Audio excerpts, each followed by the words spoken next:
Hello folks, the desk is pretty crowded today. I'm going to be comparing all of these wireless microphone systems. Obviously, the form factors and other features vary quite a bit, but they all generally aim to achieve the same thing. The prices also vary quite dramatically, so it should be a fun comparison.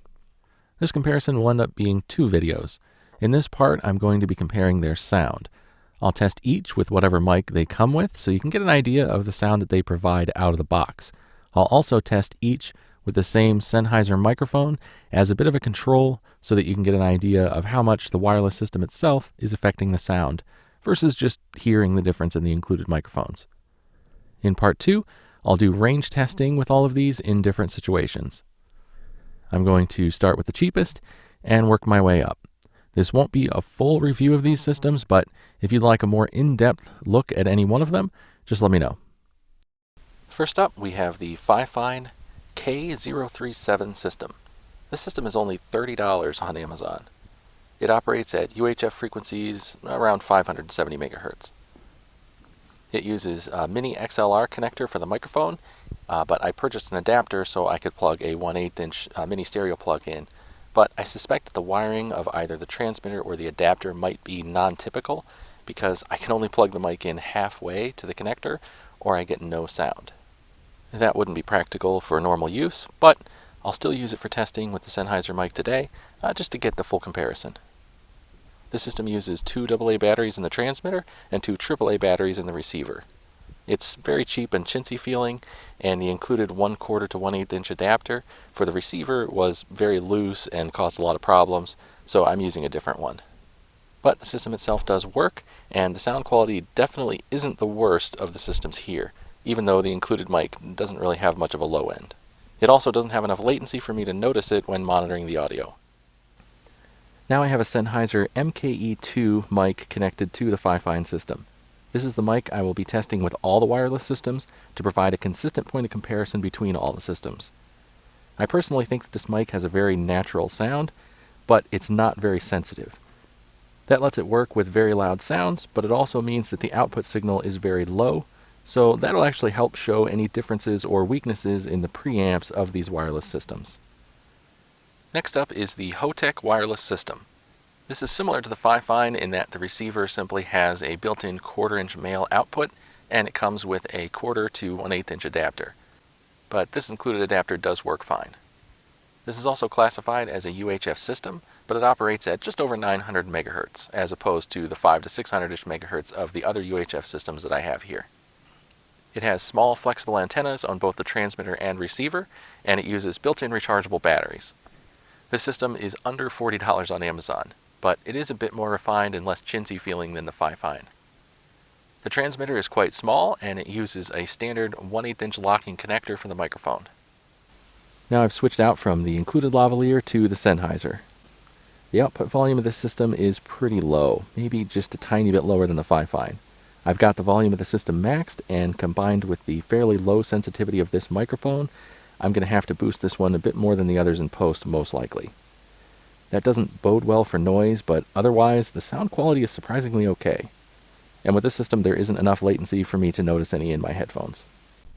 Next is the FotoWelt Air system. This system also uses UHF frequencies, specifically 570 to 605 megahertz. It is very similar in overall design to the Rode Wireless Go, but it is a bit larger. It uses built-in rechargeable batteries and is the first system that has a built-in microphone, so that's what I've been using so far. It also includes a lavalier microphone, which is what you're hearing now. It does have a headphone output, but the volume is so low that the usefulness is pretty limited. The system is a huge jump in price from the previous two. It is currently on sale for about $100, but the regular price is $150. Despite the huge price jump, I'd say that the sound quality is actually a step down from the previous systems. Now I've switched out to the Sennheiser mic, and you might be able to tell why I say that. It has a compressed, low sample rate sound that seems artificial and low quality. I'd say the system definitely has the worst sound quality of the group, and I mentioned in my full review of this system that I was going to try the Sokani Tiny version of this system to see if the name mattered or if there was any sample variation. Well, now I've switched to the Sokani Tiny system, and I think it's fair to say that there is definitely some sample variation. This system is far worse than the FotoWelt. The sound quality is just terrible. Next up is the Saramonic Blink 500. This system jumps up a bit in price over the FotoWelt Air, but it is a huge step up in build quality and sound quality. The Blink 500 also has a built-in mic on the transmitter, which I'm using now. It also uses built-in rechargeable batteries. It does differ from the previous systems in that the radio operates in the 2.4 GHz band. It also includes a lavalier microphone, and I've just switched to that. Another big difference with this system is the fact that you can pair two transmitters with a single receiver, so you can actually record from two sources at once. It is available as a kit with one or two transmitters, which could be a big selling point for some people. Similar to the Rode Wireless Go and the FotoWelt Air, this is a very compact system and it has a built-in clip that can attach to a camera or shoe mount. Now I've switched out to the Sennheiser microphone. This system does have quite a bit more latency than any of the other systems here. There is an audible delay in my headphones when monitoring. For my use case, the latency probably wouldn't matter all that much in the final results, but that delay when monitoring is really annoying. I've actually emailed Saramonic a couple times over the course of the last few weeks inquiring as to whether the amount of latency I have is expected or whether there could just be an issue with my system. So far I haven't heard back. Next up is the Rode Wireless Go. This is a 2.4 GHz system with a built-in microphone on the transmitter. It can use an external microphone, but it doesn't actually include one. It's a bit more expensive than the single transmitter Blink 500 system. It is the smallest system here, which makes the built-in mic the most practical to use. This is the last of the systems in the test that uses built-in rechargeable batteries. The build quality is the best so far, which isn't too surprising.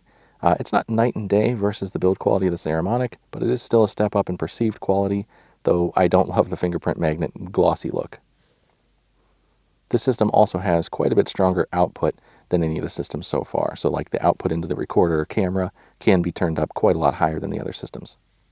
Now I've switched from the built-in mic to the Sennheiser MKE2. In case you were wondering how the 1/8" locking plug on the Sennheiser mic works with these systems that don't have the locking sockets, it mostly works fine. In fact, most locking plugs that I've used have enough play in the lock collar to plug in properly to non-locking jacks, as long as the jack isn't recessed under a cover or something. However, this Sennheiser mic has a slightly shorter plug than most, and the jack on the Rode Wireless Go must just be a little bit different than the others as well, because the Sennheiser mic only just works with the Wireless Go. It obviously does work, but it doesn't seem to click in quite fully. It's just something that stood out to me because this is the first combination of a locking connector and a non-locking jack that I've personally had not click into place perfectly. Again, with the exception of a socket on a camera that was recessed under a little door, in which case, the locking connector is just bigger in diameter, so it kind of hung up that way. In terms of latency, I would say that the Wireless Go probably has just a bit more than all the other systems except the Blink 500. It does not have nearly as much as the Blink 500. But I do think I'm just hearing a tiny bit in my headphones.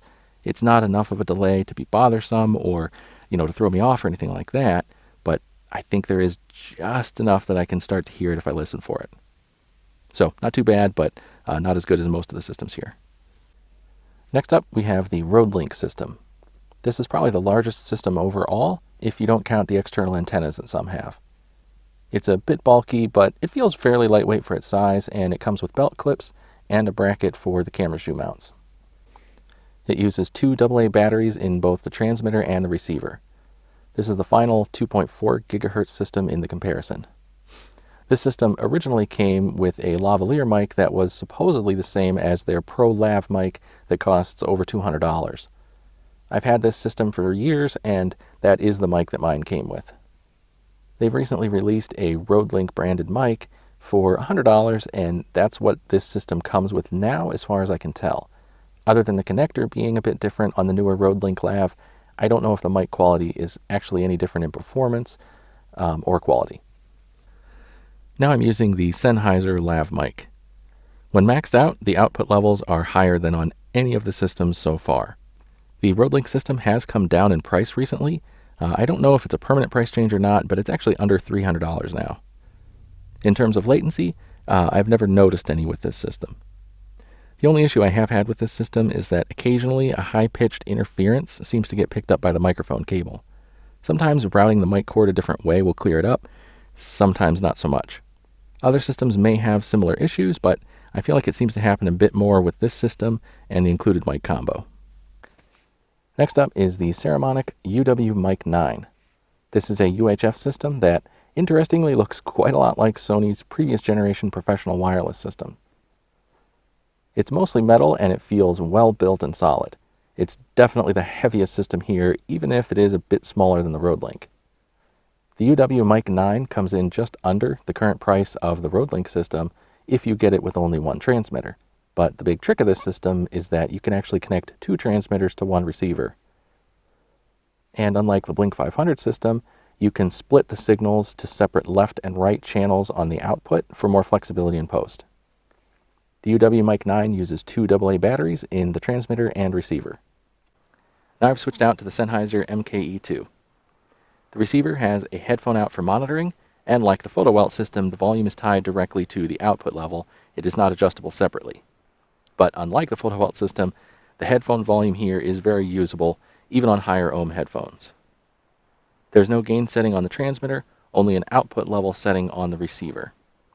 The system does have good output levels when maxed out. The max output is just a little bit lower than the max output from the Rodelink system, but it's still pretty strong. I do notice a slight fuzziness that comes and goes with my voice, particularly when maxed out. It's not terrible, but I do notice it in my headphones. In terms of latency, I certainly don't notice any of that. And finally, I have the Sennheiser Evolution G4. This particular version of the system includes the MKE2 mic, so that's what I'm recording with now. This is a UHF system available in different frequency ranges with different mics and different feature sets. The build is largely metal, though the battery door is plastic. It uses two AA batteries in the transmitter and receiver. It definitely has the highest max output of all the systems by far. This version of the Evolution G4 has a headphone output and a separate headphone volume setting, which is nice for monitoring. Despite the metal in the build, it is noticeably lighter than the UwMic 9. In terms of latency, the spec is under 1 millisecond, and I certainly don't detect any. Alright, I know I didn't comprehensively cover all the features of each system, and I'm sure I glossed right over some stuff that might seem important. But as I said at the start, I really didn't intend this to be a detailed review of all these systems. I just figured a brief overview would be as good a thing as any to talk about, to give you a listen to each one. Feature sets are relatively easy to research, but trying to compare one person's sound test of a system to a sound test of another system by a different person in a completely different situation can be frustrating. With this video, I wanted to give a listen to each system in a controlled situation in my sound booth so that you can get an idea of what exactly you are or are not getting in terms of sound quality with each of these systems. So that's going to wrap it up for part 1. Hopefully this was helpful. I will be testing range in part 2, but if you have any questions or if there's anything else you'd like me to test with any of these systems, let me know. As always, thank you for watching. Take care.